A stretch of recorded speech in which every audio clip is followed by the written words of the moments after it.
ने देखिए किस बिल्कुल, जो आत्मनिर्भर शक्ति है भारत की, उसका ये एक बड़ा प्रतीक है। हमारे साथ संजय कुलकर्णी जी भी जुड़े हुए हैं। कुलकर्णी जी, आपसे समझना चाहेंगे भारतीय वायुसेना की ताकत अब कितनी गुना इससे बढ़ जाएगी? रमा जी, बहुत बहुत धन्यवाद।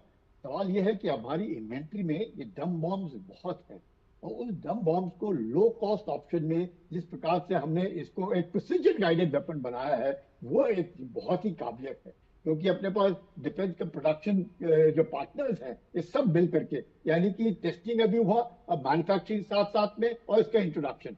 चाहे हम ये कह सकते हैं कि एक ही टेस्ट में पता नहीं कितनी हम क्षमता हम ले पाए हैं, लेकिन उम्मीद करते हैं कि ये ग्लाइड बॉम्ब जिसकी अहमियत और जिसकी खासियत हम देख रहे हैं कि आज के जमाने में जब एयर डिफेंस को लेकर के बहुत, खासकर ड्रोन, एंटी ड्रोन, मतलब पूरा एयर डिफेंस को बहुत ही डेंस एनवायरनमेंट होता है, उस डेंस एनवायरनमेंट में अपने आप को बचाते हुए हम दुश्मन के टारगेट्स को किस तरीके से बर्बाद कर सकते हैं, वो इसकी खासियत है। और किस प्रकार से जो हमारे इन्वेंट्री में बॉम्ब्स हैं, उसको हम किस प्रकार से उसका हमने इस्तेमाल करने की कोशिश की। यही नहीं, लो कॉस्ट ऑप्शन, यानी कि आज के जमाने में जब हम देखते हैं कि हम एंटी ड्रोन सिस्टम में, जब हम जू गन्स को हुआ, L-70 को, ये 50 रुपए की एक बुलेट से हम ड्रोन गिराने की काबिलियत रखते हैं, और अमेरिका और ये वो जितने देश हैं हजारों करोड़ों रुपए लगाते हैं एंटी ड्रोन सिस्टम को पाने के लिए। तो ये जो है, इस तरह का एक ऑप्शन लेना,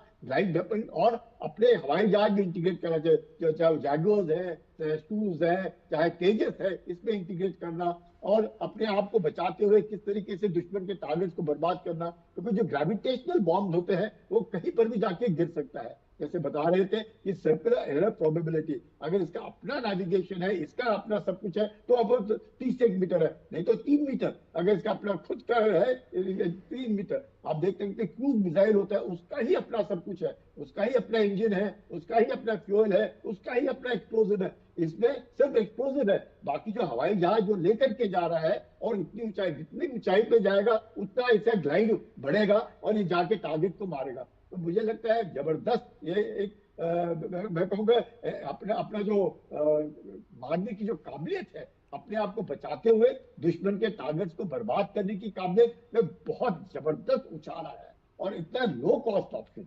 मतलब मानने वाली बात है कि वाकई डीआरडीओ को और अपने जो हैदराबाद के जो रिसर्च सेंटर इमारत है, इन सबको मैं कहूँगा शुभकामनाएं, और इस तरीके से वहाँ की काबिल तारीफ, ये अपने इन्वेंट्री में इतने सारे डम बॉम्ब को प्रिसीजन गाइडेड वेपन में तब्दील करना, मुझे लगता है काबिल तारीफ। बाकी विश्व में भी है, लेकिन इंडिजिनाइजेशन होने के नाते, जैसे हम देख रहे हैं पूरे विश्व में हर एक कोई अपनी टेक्नोलॉजी देता नहीं है, और खासकर भारत को अपना युद्ध अपने आप लड़ना है, और हम लोगों ने अपने पांव पे खड़ा होना है। तो ये आत्मनिर्भर और इस तरह की जो टेक्नोलॉजी है, अपना हौसला अफजाई होती है, प्लस अपने पास जो बहुत इन्वेंट्री में डम बॉम्ब है उसका इस्तेमाल किया जाता है। एयरक्राफ्ट के पायलट को भी मालूम है कि इतना डेंस एयर डिफेंस एनवायरमेंट के अंदर से गुजरना आसान नहीं होता है, क्योंकि रेडार ट्रैक करना है, सब कुछ ट्रैक, अब अपने आप को 70-80 किलोमीटर दूर रखो, लेकिन अपने बॉम्ब को टारगेट पे जाकर के मारो। तो मुझे लगता है इससे it will enhance that capability, fire power as also the ability, कि हम ये सब कुछ अपने देश में बनाते हैं, और अपने जो इन्वेंट्री में बॉम्ब है हम अपने लो कॉस्ट ऑप्शन में अपने बजट के अंदर किस प्रकार से हमने इस्तेमाल करना है। आई थिंक काबिल तारीफ, well done. I think everybody must be complimented for this kind of मतलब खुद इंडिजिनाइजेशन के लिए। बिल्कुल। Air marshal